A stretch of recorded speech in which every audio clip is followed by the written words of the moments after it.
Hello, folks. I'm Detroit Miracle. Yes, and indeed. How many of you went to this year's auto show? I'm talking to everybody worldwide and cosmic wide. How many people got out to see the auto show? Those that did you see the new latest concept cars that they had out?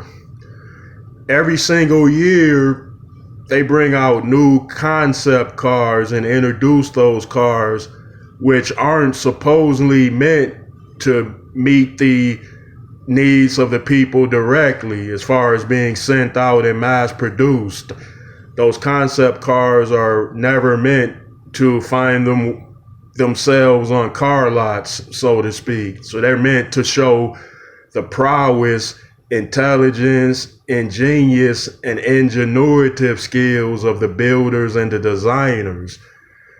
They've been releasing concept cars since the 1940s or 50s. They've been introducing them to show that, look, we're further ahead than you think we are as far as being able to create a car, truck, vehicle of some sort. They're showing that their prowess is much more greater than you thought it was. So in other words, when you see new cars being brought out on the yearly, then you assume that that's the best that they can do. But when they introduce those concept cars too, it shows you that they could do much better than that.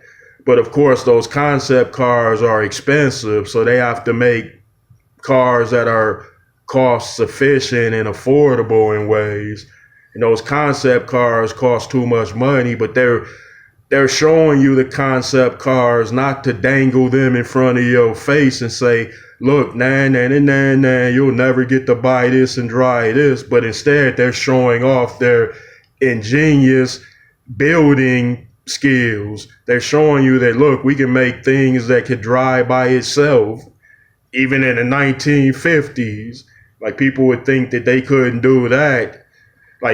But look at historic events all throughout history. Look at ancient civilizations and kingdoms from thousands of years ago. Some of those kingdoms could build decadent cities and downtowns like they could now. Not much of the same, but they can build them even if they take a little bit longer. And they didn't have the tools that they have now way back then. They didn't have none of these building electrical tools and machinery, which would have helped them build those great cities, towns, castles, palaces, and Thebes. So essentially the automakers are showing the same thing. Like they're showing that they're showing that they're further ahead than you would think that they were, or that they're farther ahead in thinking than you could possibly imagine.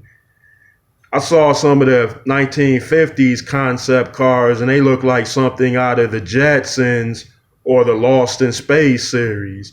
Like the vehicles looked futuristic of the past. I watched the old Lost in Space episodes from the 1960s and watch other things from 1950 of sci-fi.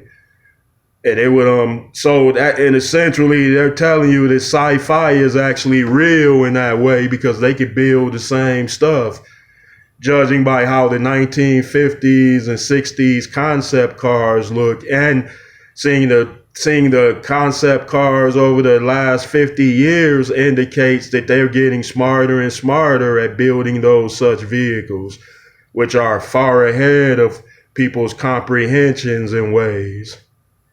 Yeah, I went down there to this year's auto show and I saw those concept cars. I was like, wow, incredible. They weren't flying around and floating in midair, but they looked impressive if you ask me there. Yeah. Well, I wanted to run that by you folks. Thanks for tuning in, and please give me those likes, comments, and subscribe to me, Detroit Miracle. Thank you.